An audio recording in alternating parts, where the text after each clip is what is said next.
Welcome to Soccer Morning on World Soccer Talk. Here's your host, Jay.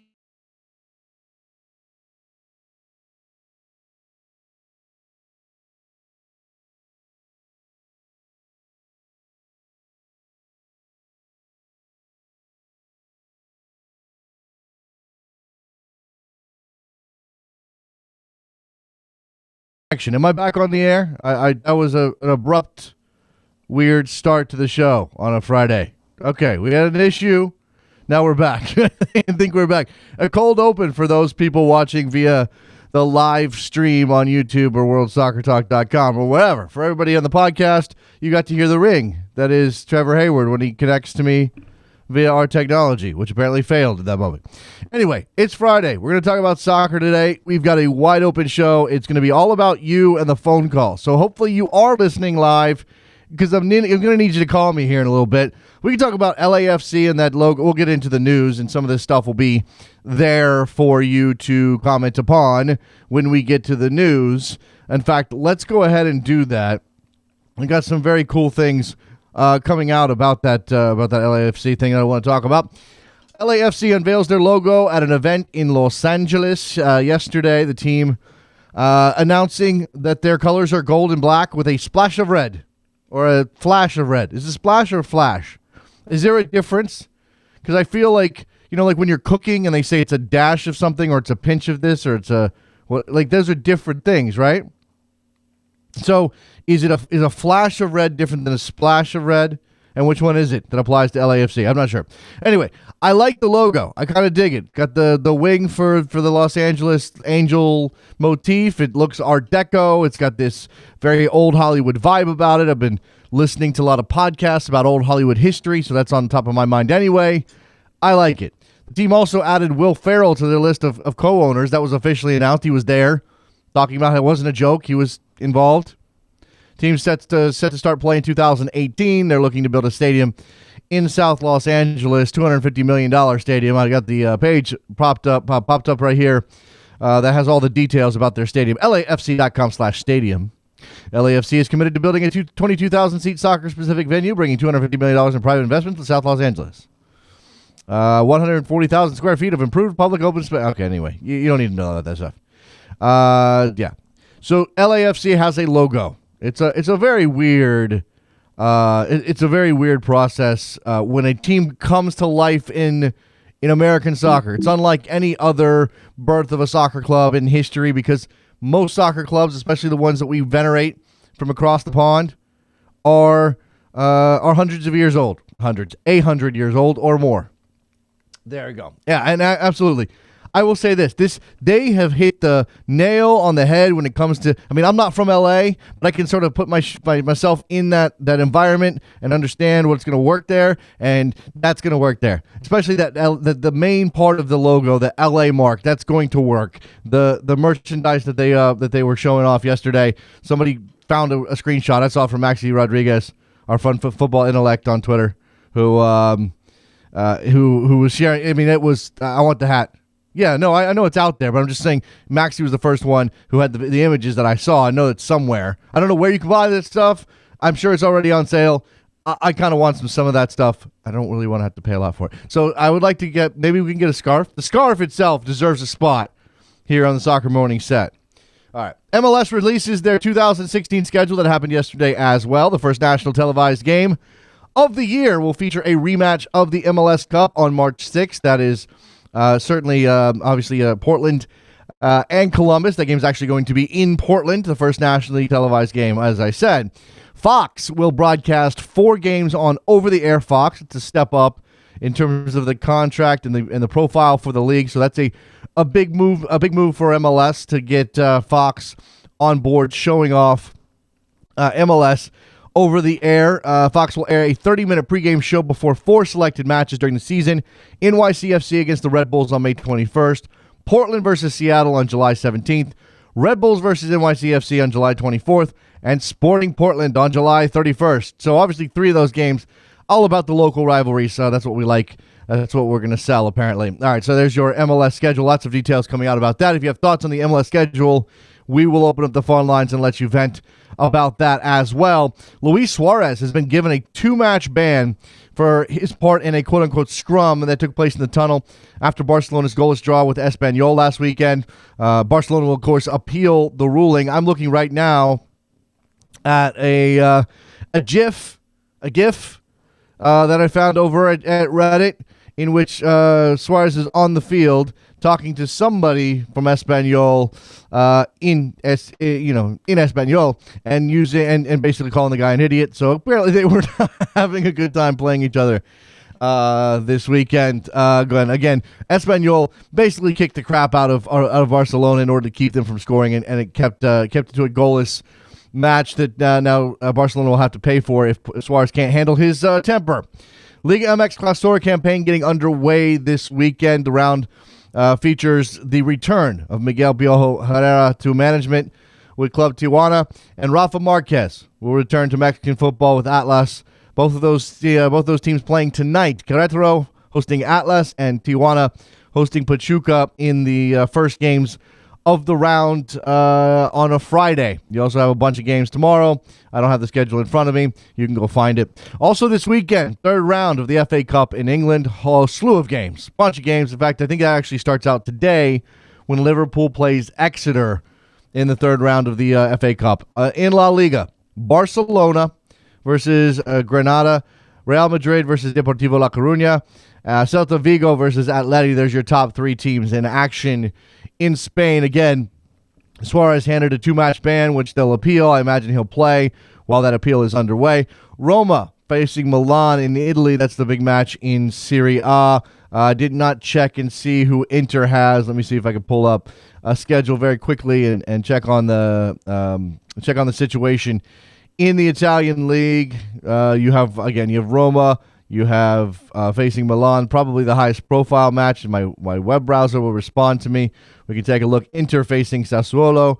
You have, that's the wrong day. Sorry. Just trying to get my stuff together here. Yeah, okay. Fiorentina at Lazio. That game is tomorrow, and then on Sunday you have a bunch of games, including that Inter Sassuolo game. Also, you have... Let's see. Anything else of note? Sampdoria and Juventus. Okay, there you go. There's your roundup of matches on the continent, at least some of them. And Germany is not playing games because it's cold and it's winter. And let's take a break. That's probably a better idea. Anyway, all right. Let's speaking of taking a break, let's do that now. Take a break. It's Friday. I'm all over the place. We'll come back over the phone lines. Talk to you. Soccer Morning, WorldSoccerTalk.com.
Yeah, it's just one of those days, apparently. Don't know what's going on around here. We're staying live. We're working hard to stay alive. We were in the break there, and Trevor Hayward is throwing some language at me that I don't understand, calling me names, and I'm like, what does that mean? And he says, didn't you watch Deadwood? And I said, no, I didn't watch Deadwood. And then apparently everything shut down, and now we're not doing the show anymore. Is that what's happening? Because I didn't watch Deadwood? Because I'm not yeah. I don't know why I didn't watch that show, to be honest with you. I had a roommate at the time, like when it was at its height. I had a roommate who was really into Deadwood, I think. When was that show? When was that show on? So this whole thing came up, I guess, because there's going to be a Deadwood movie.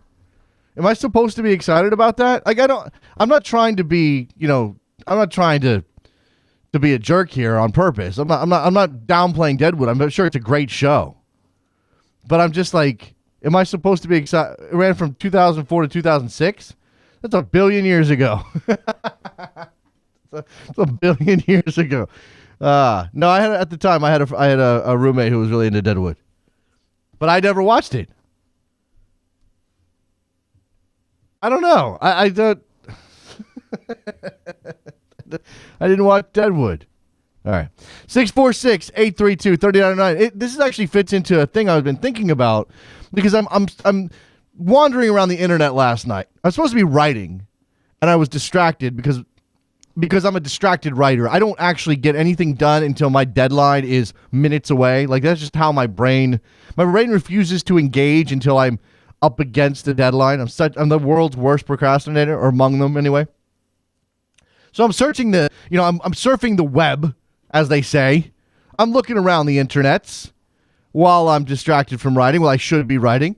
And I go to my usual spots, and I'm seeing a lot of pieces about, making a murderer, and Star Wars, and some of these other things, and some of these, the most popular pop culture things right now.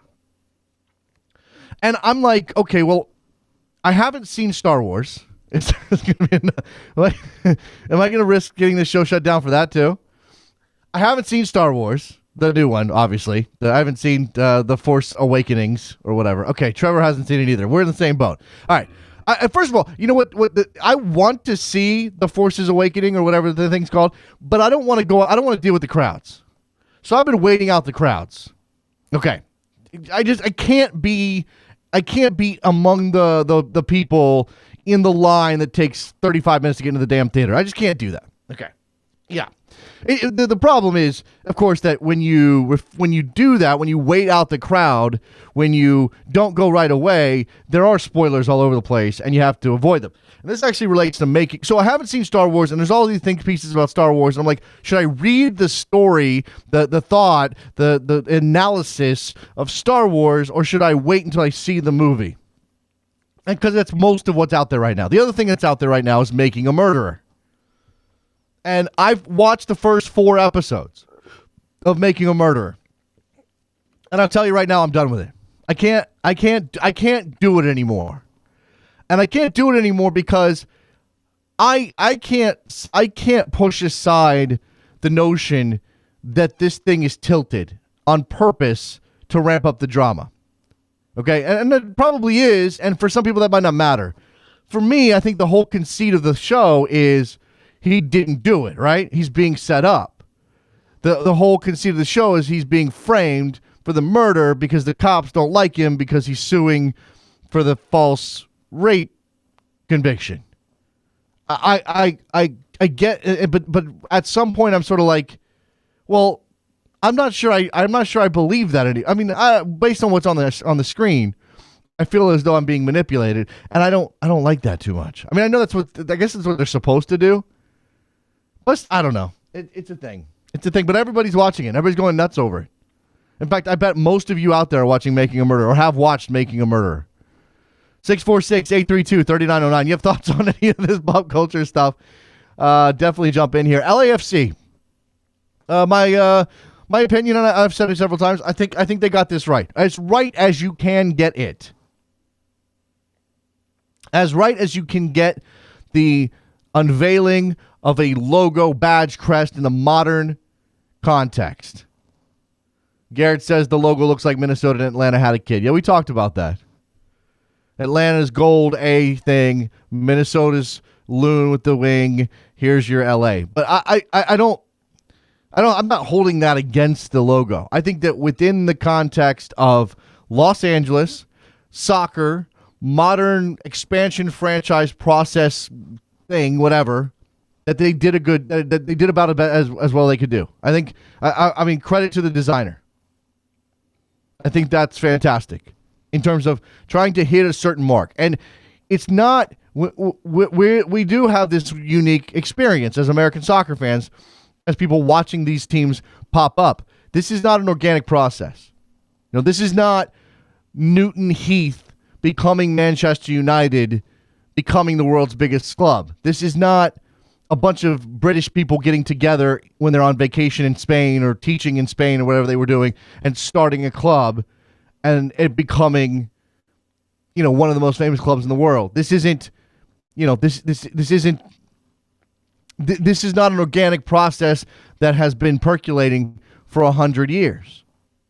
So we have to sort of accept the fact that this stuff is created and marketed and what's when they put people in a room and they ask them a bunch of questions. What do you think of this? What do you think of that? Like those terrible commercials for the trucks, like for Chevy or whatever. The focus groups. This is focus group football. Okay, and we have to just sort of accept that that's the way the world is right now. You can't put that genie back in the bottle. There is no going back and making it so American soccer clubs can be created and grow organically, because we don't have time anymore. We're already behind the curve by 100 years. We can't afford to start a club with a bunch of guys. Here, 5 friends got together. They started a club in this town. We're going to play some adult rec league games. And we built some money. We earned some money. Let's pay some guys. And let's move up a division. And now we're playing. Now we're playing semi-pro. And 3 years from now we're going to be playing. And let's get a bunch of people together in this area and start a league. We don't have time to go through that. This is all manufactured because it has to be. Al in Missouri. So in that vein, I think they did the best they could. Go ahead, Al. I agree. I like the crescent a lot and everything else. I think it represents Los Angeles and everything else.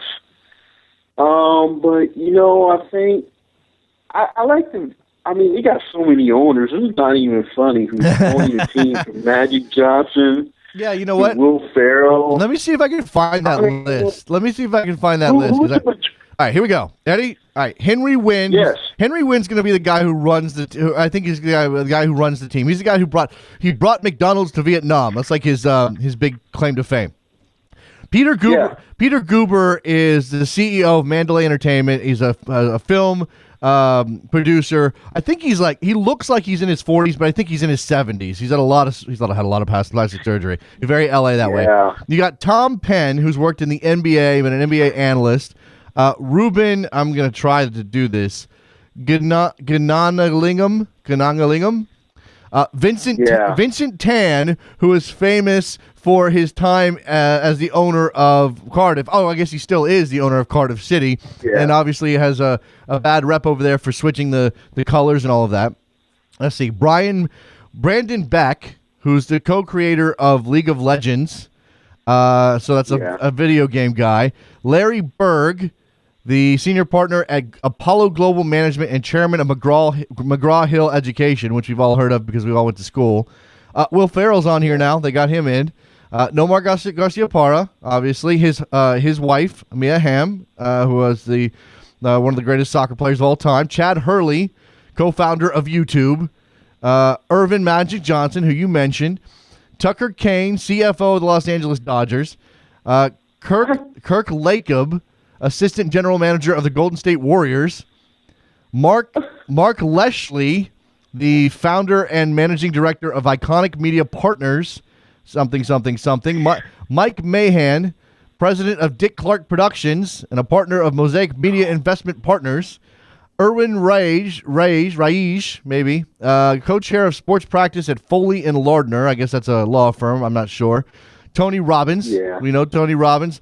Lon Rosen, Lon Rosen is the CMO of the Los Angeles Dodgers. Bennett Rosenthal is the senior partner at something Aries Management, co-head of private equity group.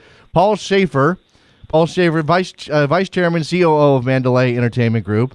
Brandon Schneider, it's going on and on. Mark Shapiro, Mike Shapiro, Alan Shapiro, Jason Sugarman, and Harry Sao. So there you go. It's quite a group. That is.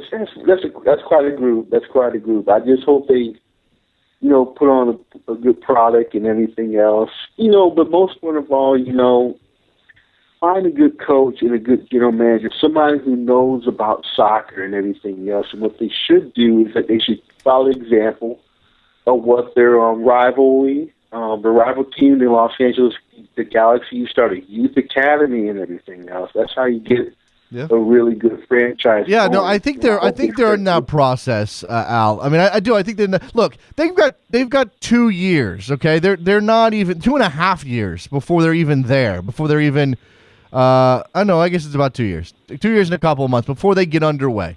They've got a stadium to build.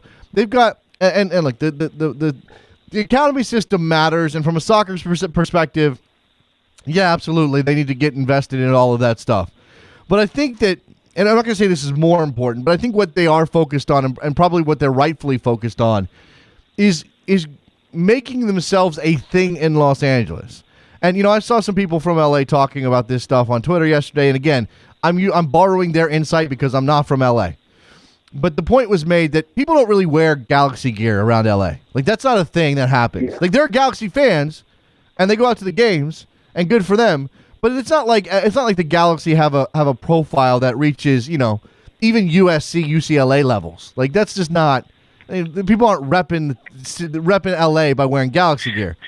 This stuff, the logo they created, and the gear and the merchandise that they're going to have with that logo on it, that stuff will get worn around LA. You're going to see that pop up. I mean, yeah. You know what I mean? Yeah, and it's a good start. It's a really impressive start. I'm really impressed with it already.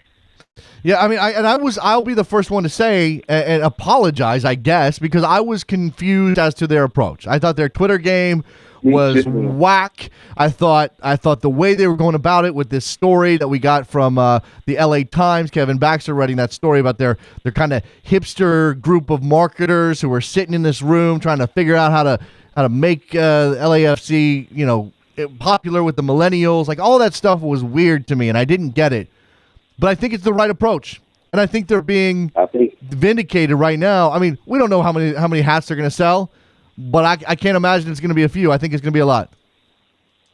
There's going to be a whole bunch of stadiums around the LA area right now, possibly one downtown, possibly two in Carson with the football stadium and the soccer stadium, maybe one out in Inglewood with Kroenke and everything. Yeah, I think one of the things that's going to be interesting about this whole thing, Al, is how the Galaxy respond.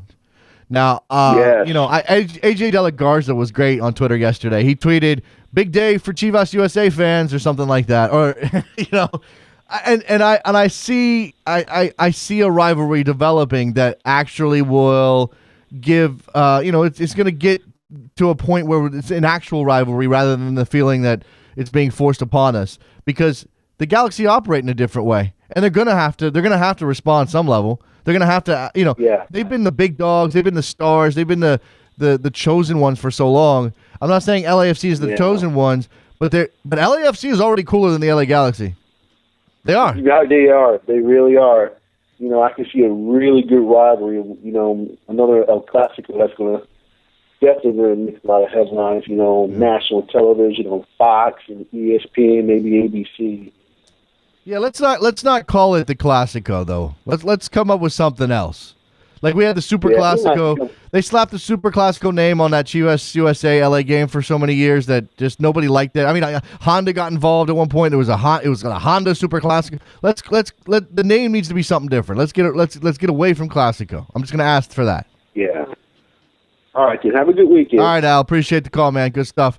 Al in Missouri, 646-832-3909. Your phone number for you to call to talk to me about LAFC, the MLS schedule. I mean, certainly there is there's a lot to talk about with this MLS schedule. Now, I'm not really one to get overly excited about, when somebody's playing who, unless we're talking about the TV elements. Unless it's a matter of, I don't know, for whatever reason, this game is highlighted on this date for a specific purpose. But because really, I mean, look, it's a bunch of teams playing a bunch of teams. Not everybody's going to play. Everybody's going to play everybody else, right? But just not. It's not balanced. Yeah. So March 6th, you have that opener, Portland and Columbus, as I mentioned. You also have on FS1 Seattle and Sporting. So that's a good way to start the season. I'm looking at the FS1 games here, the Fox games, because again, there are 4 Fox nationally televised over-the-air games in addition to the FS1 games. So San Jose, Portland, Sporting, Toronto. That's your March schedule. All right, let's go to these nationally televised Fox games. I mentioned the May 21st, NYCFC and the Red Bulls. That looks like it's going to be at Yankee Stadium. Then you have Timbers and Seattle on July 17th. So smack dab in the middle of the summer. An opportunity for the Cascadia Derby to get some national television love on Fox proper. I believe at least one of these. When is the FA Cup final? Is that the May game? So maybe May 21st. I think that's part of a double header. Fox showing the FA Cup final on May 21st, and then following that up with the Red Bulls and NYCFC. That might be a thing. So look, this is what's going to have to happen for MLS to get his TV numbers up. In order for MLS, the 2015 finals on May 30th. Maybe I'm wrong about that. I thought I had heard something about a doubleheader, but maybe that's maybe NBC has the FA Cup final. I don't know. All right. Anyway, in order for MLS to get its TV numbers up, it's going to have to, work with its partners first of all. I mean, it's kind of up to ESPN and Fox to make this thing happen, to get these numbers up, to find new ways to push the product. We know that they've locked in on the idea of these Sunday broadcast windows. So when these games are happening, you can tune to you tune in at 5 o'clock on a Sunday, and you're probably going to find a game. You can tune in at 7 o'clock on a Sunday, and you're probably going to find a game. These are Eastern times. I think that we're floating these times a little bit. NYCFC and the Red Bulls on Fox on July 24th is at 1 p.m. Eastern. So I don't know if that's a Saturday or Sunday. But anyway, they're obviously tweaking things here. And I think that we all recognize in order for MLS to take that next step, the TV ratings have to go up. And you're going to have to adjust things. You can't just continue to throw MLS up against some bigger sports properties and expect to get any sort of love whatsoever. But at the same time, MLS has to make itself more attractive and more popular with people who would normally watch something else. And that's just, I guess that's time, but it's also, chipping away at old habits. I've got a list here. 646-832-3909 is the phone number. I've got a list here of some of the best games of the season on the schedule. This is from Doug McIntyre at ESPN FC, so I'm just sort of borrowing his piece because I haven't gone through the schedule myself. Portland, Columbus, that's the opener. I mentioned that one. Houston, Dallas on March 12th, so that's an early Texas Derby match. Montreal and Toronto on April 3rd, so you get a little Canadian action there. San Jose and L.A. The California Classico, June 25th at Stanford Stadium, so you'll get 50,000 in the house. Stanford Stadium, site of some pretty epic Quakes Galaxy games in the past. I remember that Alan Gordon winner a couple years back. NYCFC and the Red Bulls at Yankee Stadium on July 3rd. Sounders Galaxy on July 9th, so that's a big one out west. Portland and Seattle on July 17th. Red Bulls and NYCFC July 24th. That's the third of the set for those teams. Again, in 2015, Red Bulls swept NYCFC. I'm sure NYCFC would like to get one over on the Red Bulls. See what Patrick Vieira and company can do. August 21st, Sounders and Timbers. There you go. And then you have Decision Day on October 23rd. Only this year, I believe it's going to be everybody starting at once. No tiered East and West. Everybody plays at once on decision day. Robert on Twitter, it'd be nice to have Joe Buck on NFL Fox cross-promote the FS1 MLS matches. Maybe we'll see. Let's wait until next year for that. Because by the time we get into the MLS season, football will be over. We'll see what happens in 2016. Robert, there you go. All right. Mike says the 30-minute pregame show for Fox games is a nice surprise. Yeah, get Winalda and Alexi some more airtime. Everybody agrees that that's the thing we need to be doing, right? Absolutely. 30-minute pregame show. MLS, and that's where MLS, I'm not going to say shorted, because, again, this is a matter of earning it. But one of the areas that MLS has suffered in recent years is the lack of those other elements, the pregame show, the lead-up, the build-up to a game. Also, the lack of, we still don't have a highlight show, right? Fox had that daily soccer show that they canceled. Fox has canceled everything they started out with on that channel, by the way, on FS1. They've got some, I guess they've got some new stuff. But they canceled everything and now, whatever. I don't want to gripe about what's on in the afternoon on FS1, but let me just say, that's some of the worst programming on television. And I know it's cheap for them, and it probably gets just as good of numbers as some of the other stuff they were doing, but that's terrible programming. I do not like turning on my channel. I do not like turning on Fox Sports 1 to get ready for a Champions League game and seeing somebody's face. Basically this shot. What you're getting of me, somebody else that I don't like. Anyway. 646-832-3909 is your phone number on a Friday. We're here for as long as you want us here. So keep it going. Let's roll on. We've talked LAFC. We've talked the MLS schedule. Suarez being suspended in Spain for his part in this dust-up with Espanyol. Again, on the field, calling people idiota, I guess. I don't know. What's the word for idiot in Spanish? We've got Suarez being Suarez. There were reportedly the racist chants directed at Neymar. Where do things stand with that? I believe Neymar said, I didn't hear anything, and the Spanish authorities are just ignoring the whole issue, which is troubling for Spain. We talked a little bit with David Cartledge earlier this week about this.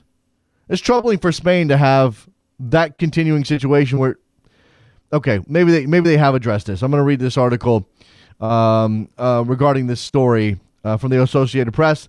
The Spanish League says it will send a report denouncing racist and abusive language by fans during Espanyol's home match against Barcelona last Saturday to the Spanish government's Anti-Violence Committee for Sports. The league said in a statement that it will condemn racist slurs directed towards Barcelona's Brazilian striker Neymar and abusive chants against the club. It said they broke the Spanish Football Federation's disciplinary code, which prohibits chants that incite violence, racism, xenophobia, and intolerance in sports. All right, well, admonishing Espanyol is fine and good, but there needs to be some sort of significant punishment when these things happen. Otherwise, it will continue to happen. Now, again, Espanyol basically kicked Barcelona around the park in order to keep them off the board. And that's something that Barcelona did not respond well to. I suppose you could argue Suarez was frustrated, but you can't lash out. You can't lash out the way Suarez did. And certainly, if the Espanyol fans were doing something out of bounds with racist chants, there absolutely has to be some sort of response from the Spanish authorities. There are a couple of actions, actual incidents referenced here. In the 14th minute, when the referee awarded an offside to player Neymar Jr., number 11, the cry, was heard without being able to locate the area of origin, since numerous whistles from the stands were also heard. Okay. We've got some chants. Okay, some bad words in Spanish in the 22nd minute. In the 28th minute, some stuff towards Luis Enrique. Not being very nice, those fans of Espanyol. Let's go to Nelly down in Texas. Hey, Nelly. Hey, Jason. After seeing LAFC change their logo, I'm kind of hoping FC Dallas change their logo soon in the future. What? You don't like FC Dallas's logo? Why? I'm tired of the cow, man. That's Tired of too, the cow. It's a steer. First of all, it's part of the pride of Texas. Now I don't know, Nelly. I'm just saying. I mean, I get it. I get why it's on there. Too Texan. It's too Texan. Too Texan. That's too. You know what? Yeah. Here's the thing, though, and I'm sure I'm going to upset some people, and I'm not going to apologize for it because it's just my opinion. It's way better than the Dynamo logo. I don't like the Dynamo logo. I think the Dynamo logo screams minor league, but that's just me. Yeah, it is. I want to talk about Jesse Gonzalez. Yeah. Now, he was called up to go to the under-23 U.S. team, and I think he said no or he didn't show up. And I honestly believe, and I talked to other FC Dallas fans, that I think he's Mexico. He might be. And he might be. I say that because I think he has a better shot at becoming the Mexico goalkeeper in the future than with the USA teams. What do you think? Well, I mean, look, I don't know about that. I mean, things change. You know, players retire, form changes. I mean, the U.S.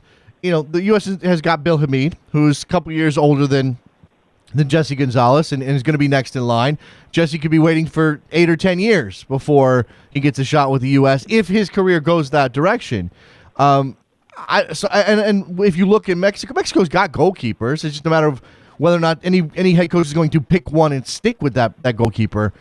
I think that for me the issue with Jesse Gonzalez is be careful about committing to something and then changing your mind at the last minute. That's all. I'm not even going to be mad. He's 20 years old. You know, I'm not even going to be. I'm not going to be upset with him if he didn't.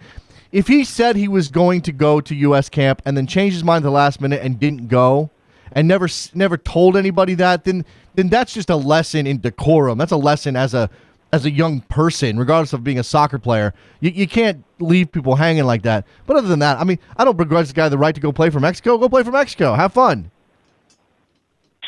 Yeah, and I don't really have. Yeah, you say he's still young. I mean, the kid has a lot of talent, and he's going to be starting for FC Dallas, I'm sure, next year. But the other day, I was watching an interview on ESPN Deportes. Jesus Martinez, the owner of Pachuca, was talking about how Mexico doesn't really have any young goalkeepers in their teams. And if you look at some Liga MX teams, a lot of them have foreign goalkeepers as their starters. Mm-hmm. So that just made me realize, maybe somebody's telling Jesse, hey, Jesse, you may have a shot at being and that's the future starter in 5-6 years or 10 years. And again, this is the cynical view, but it's true that if you are lucky, I'm going to say this, I mean, you know, certainly most people I think would view it as a benefit. If you're lucky enough to be a dual international and you have the ability to choose between two countries and you get to assess the situation to determine which one's better for your career, I don't do that. I mean, it would be ridiculous for a player. Now, look, if you feel way more Mexican than you do American, or you feel way more American than you do Mexican, okay, let that be the thing that decides for you. But if you feel equally Mexican and equally American, and I've talked to a bunch of kids who feel that way growing up in this country, then you absolutely should do an assessment of your fortunes in the future. If my career goes this way, I have a better chance of playing for this country than that country. I mean, starting or starring or becoming a star or making more money. You have to do that.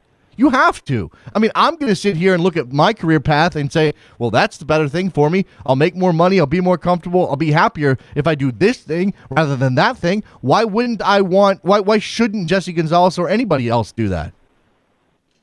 Right. So, you know, at the end of the day, I personally don't care which nation he picks. Yeah. I mean, he's still an FC Dallas goalkeeper. I wish he could stay here forever, but I see big potential for him to maybe be here for another 3 years, and then I think eventually he'll probably jump to Liga MX or hopefully Europe at some point. Well, I see big stuff for that kid. Wasn't there a who was the goalkeeper? Who was the MLS the young MLS goalkeeper who got sold? And then there was it Gonzalez who was like supposed to be sold but then wasn't sold? Richard Sanchez. Oh, that Richard Sanchez. What happened to him? Yeah, he went to Tigres. He's still in Tigres, and he started in the U17 World Cup for Mexico. But I think he's still, like, you know, just a bench guy. He's not a starter yet, which he's going to be another guy that 21 years old can at this take point. up a spot in the Mexican team. But yeah, he was with FC Dallas too. Okay, 21 years old, Richard Sanchez. So you'll be in the U23 team for the Olympics, I'm sure, or maybe he's hovering around that. All right, so I got to run, Nelly. Appreciate the call, man. All right, Thanks, man. Nelly. I mean, I like Jesse Gonzalez. He's a good goalkeeper. If he wants to turn out for the United States of America, please do that. I mean, I'm not going to say no to more talent, but I don't begrudge him the right to say which one's the best situation for him. Or again, just don't leave people hanging. Henry in Florida, you're on the air.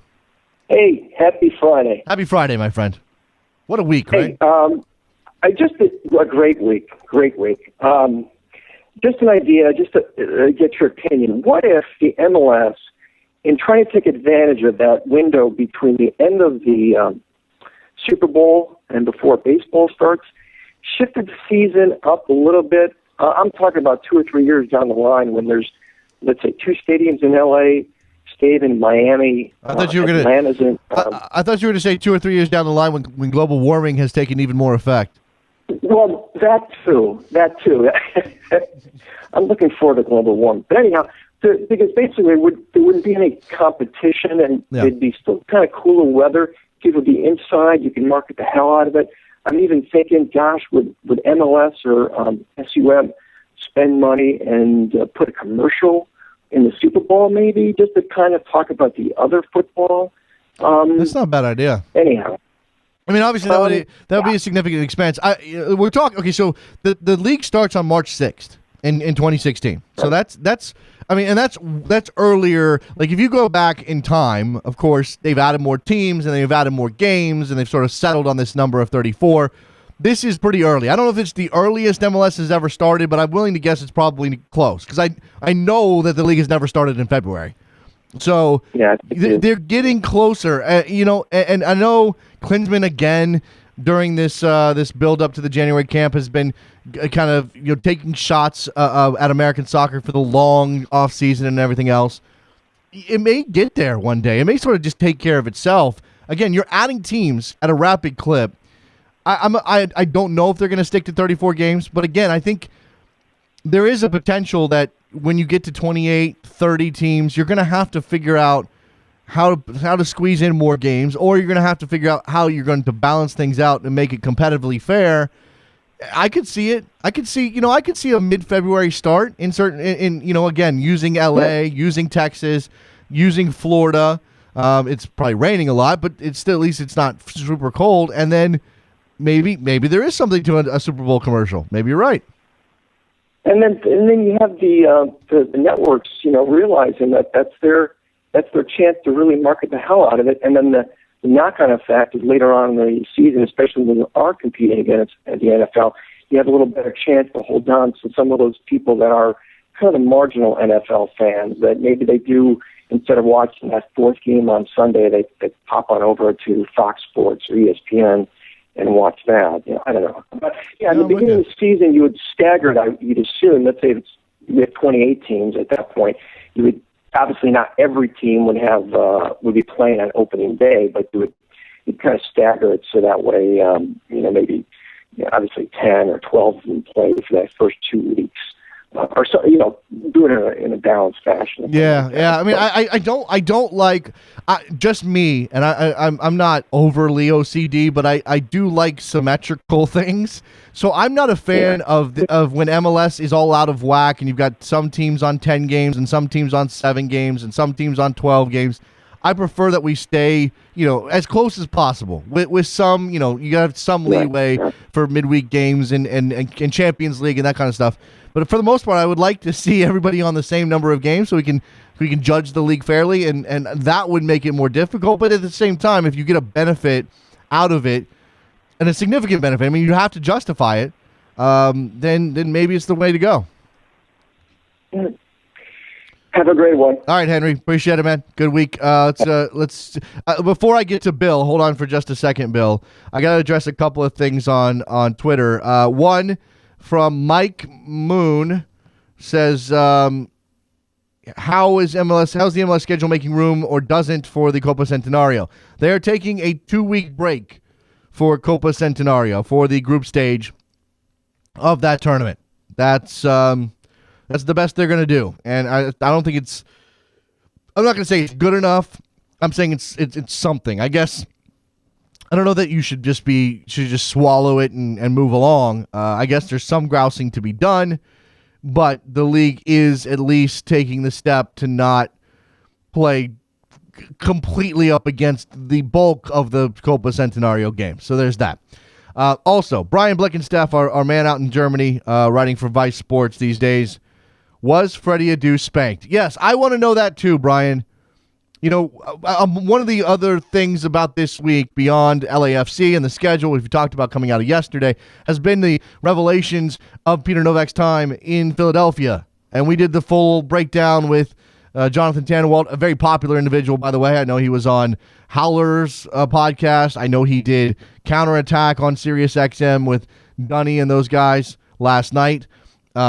The Peter Novak revelations are staggering. I feel like we've given that story short shrift, whatever. And we don't know what Peter Novak did while he was with DC United and Freddie Adu was 14 years old. Or Freddie Adu was reportedly 14 years old. I don't want to do the Bertha thing. I'm just saying. I'm just saying. Let's go to Bill in New York. Hey, Bill.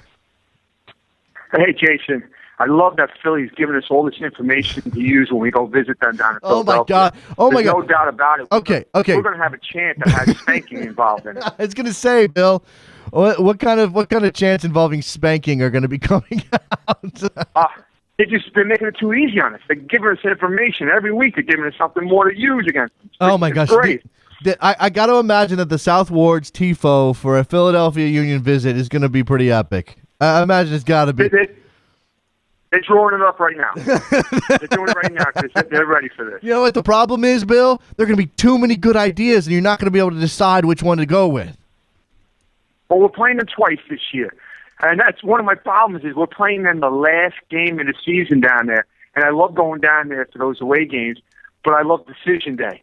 And I hate missing all the other games. Yeah. Well, I'm going to have to miss it. That's a problem. Yeah, if you're and here's the thing. I mean, decision day is obviously competitively fair on one level, but it's also about making it an event, right? And we sort of look this year. Decision day, I think, was a success, and I think people got excited about it. I don't know if it got people outside of the soccer world energized. It was up against NFL. We knew that was a problem.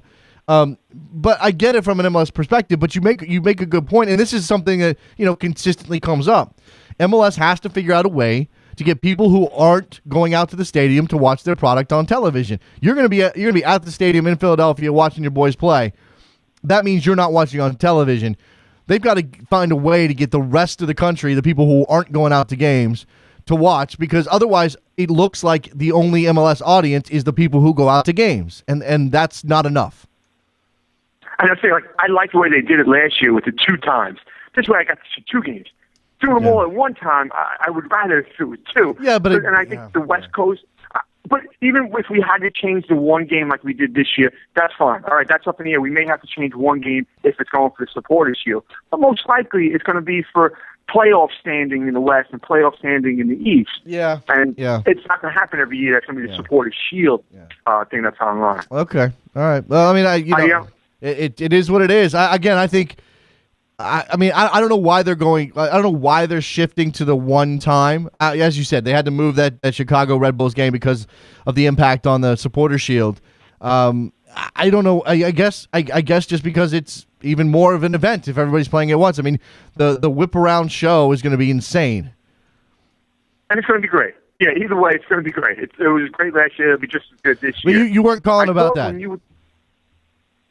Jason? Yeah, you weren't calling about that, Bill. What were you calling about? I was actually calling yesterday. You asked me about what player I thought was going to make an impact on this the camp coming up for the U.S. team. And I can't believe I didn't bring up this guy's name. I should be embarrassed myself. Robles. Yeah, this could be a time for him. I think Our 2 top goalkeepers aren't playing that well, and now you got Robles, who is an absolute rock. Maybe this is his chance. Okay, look, I mean, I like Luis Robles. He's got a great story. He's obviously been very good for the New York Red Bulls, Bill. But I think I think your bias is showing here because I like the guy, but I mean, for me, he's he's still, I mean, we're talking, okay, not only is it Howard and Guzan and, okay, whatever, maybe Howard's not having a great time right now, but he's still one of the best options the U.S. has. Not only is Bill Hamid the next in line, and I actually would be okay with Bill Hamid being the starting U.S. men's national team goalkeeper moving forward, you've also got, there's another group alongside Robles. I don't know. How is he going to stand out? I mean, again, I think Bill Hamid's the future. Bill Hamid could be the now again. And I know that hurts as a Red Bulls fan to hear that the DC United guy is better, but he is. He's better. Well, he's not going to be a DC United guy for long. That might be true. That might be true. You might not have to worry about that anymore. But he's still probably going to be ahead of Luis Robles by a significant margin in that setup. So I mean, it's not that Luis can't make an impact. And who we got? We got Hamid, Robles, and Bingham. And we know Bingham's there to fill out the numbers. No offense to David Bingham. So yeah, I guess there's something that Robles can do. I mean, he can certainly make a case. I'll tell you, he was a rock, and he really is. And he's got experience, and he's not old. He's got experience, and he's not old. Yeah. So I think it could be something. I'm surprised I forgot about it yesterday. Well, it's a good shout. I appreciate you repping your boys, Bill. And again, the fact that Luis Robles is one of those guys who was on the verge of quitting and is now in a national team camp is a great story.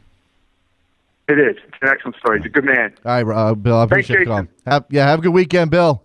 There goes Bill up in New York. Let's talk to Rob in L.A. What's up, Rob? Hey, good morning, Jason. Happy Friday. Hey, Robert. What's going on, man? Hey, I wanted to. I sent you my tweet. Calling for real fast about the FA Cup. But I want to ask you real fast. Did you get my tweet earlier since the whole announcement of LAFC and how my local news coverage covered it? And boy, was it entertaining. Oh yeah. Well, you've told me this thing before about the football you don't play with your hands or something. You play with your feet, not with your. Did they do that again? Yes. Oh my God. Well, and also, I DVR several news, like my local news, just to skip through and see which one they did. And you know how earlier you were pronouncing the names of the LAFC owners, and you were trying to say it phonetically. They did the same thing with they're reading off a teleprompter, and then they had to slow down and say Los Angeles Football Club. Okay, and then they're like, "Calm down, NFL fans, calm down. It's not that. It's the other type of football." And then I was on the floor laughing. This is the one thing about this whole situation that I think. I mean, I'm not going to get all pissy about it. Just being a soccer guy, I could get my feathers ruffled or whatever. I'm not, but it is sort of frustrating to know that as LAFC is launching and as they're getting their logo out there into the world and as they're doing good stuff, I mean, again, full credit to them. I was concerned about the approach. They've made it work. They're also, at the same time, there's all this speculation about which NFL team is going to relocate to LA, and that's probably going to overshadow them and everything that they do. Yes, that was a great. And also that tweet I sent you, they still using the old MLS logo, the one with the foot kicking the ball. Yeah, I see that. I didn't even think about that. I forgot we had moved on from that terrible logo.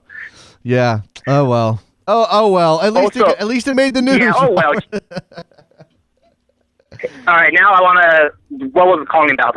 I gave you the heads up. So, what is your FA Cup upset? For mine, I'm picking Aston Villa to defeat League One Wycombe Wanderers. Oh, that's so mean to Villa. Why would you do that? Come on, Robert. Come on. No, they're gonna win.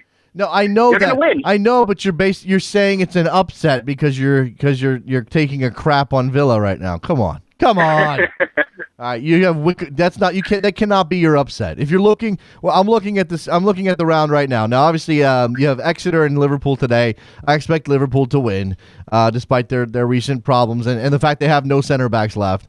You got Wycombe and Aston Villa. That's not an upset. Give me a real one. Give me a real upset. Oh, okay. I have a friend who's actually a West Ham supporter, so I'm going to pick against them. I'm picking Wolverhampton Wanderers to beat West Ham. All right, I like that one. That's a good one. All right, I think I'll go. Let's see. Manchester United and Sheffield. That game's at Old Trafford. Sheffield United. That game's at Old Trafford, so no there. Let's see. Oh, hi Leeds. Let's see. Birmingham and Bournemouth. I guess Birmingham beating Bournemouth would technically be an upset, right? Since Birmingham's in the championship and Bournemouth's the Premier League side. But I'm not going to go with that one. Dagenham and Redbridge, can they beat Everton? No, probably not. I'm going to say I'll take Norwich over City. Just for that one. Yeah, why not? Norwich to beat Manchester City. That's actually a very good one, Jason. All right, we'll see. All right, well, I'll call on Monday and we'll see who's right and who's wrong. All right, Robert. I appreciate it, man. Have a good weekend. Thanks for the call. You too. Thanks for taking the call, Jason. There we go. 646-832-3909 is the phone number if you want to jump in here in the last couple of minutes of a Friday edition of Soccer Morning on WorldSoccerTalk.com. Let's see. We any programming notes coming up? I don't think so. I think we're all good to go on the programming scheduling situation. I myself am going to be. I didn't mention this. I should have been mentioning this all week, and I failed, and it's my fault. I'm going to be in Atlanta this weekend. Just a quick little jaunt. Me and my girlfriend are going to go to Atlanta. She's got some work to do there, so I'm going to tag along. I am trying to get in touch with the Atlanta United to maybe work something out for a chat with some of their leadership about how things are going there. But in addition to that, I wouldn't mind trying to get together a little bit of a meetup. If anybody wants to hang out, see if we can find some FA Cup soccer somewhere. Whatever's on the televisions in Atlanta at the football, soccer venues, pubs, and the like, we can do that. Just let me know where to go because I have no clue. Hit me up on Twitter at DavisJSN or hit us up at Soccer Morning. If you're in Atlanta, want to have a beer, talk some soccer, we can do that. Nothing official, no like appearance, just casual getting together, talking about the game. All right. Phone calls have slowed down. We're up against the top of the hour. We've done a good call-in segment here. We talked LAFC, we talked schedule, we talked FA Cup, we talked Luis Suarez. What else am I missing? Am I missing any of the major news? Let me just scan the headlines here real quick and see if I'm missing anything. Suarez, Spanish League, Pochettino unsurprised by Kane to Real. Is Kane going to Real Madrid? Okay, sure. Wenger and El Neni, that deal, action over Costa, Oscar and Costa fighting. Chelsea in crisis. Diego Costa, Oscar. I don't like either one of those guys, really. Like, personality-wise, not a big fan. Let's see. LA Galaxy want Villa's Lescott. Oh, I forgot about the rumors. Just throw the rumors out there very quickly. Not only do we have this rumor that the LA Galaxy are chasing Julian Lescott, we've got this rumor that the LA Galaxy are chasing Nigel de Jong, which, what, and why, and how? And when wow. What and why, what and how and wow. That's what I would say to Nigel. I mean, look, Ashley Cole, Julian Lescott, Nigel de Jong. What's going on in LA? First of all, do the DP rules apply at all anymore? I just threw my pen. I'm so excited. Or is everybody just going to not be a DP? You're going to use that TAM, pay it down with TAM, and get everybody under that threshold? Your contract only gets you up to $1 million, and then you pay them down? And they're not a DP, I guess. Man, it's going to be crazy. I like the rumors, though. Always fun. All right, let's wrap this one up. Thank you very much for listening all week long. Thank you to all the guests we had. Thank you to all the callers: Bill, Nelly, Robert, Al. You're all very much appreciated. All right, we're gonna go, and we're gonna wrap this up, and we'll talk to you guys on Monday. Soccer Morning, WorldSoccerTalk.com. See you then. Bye.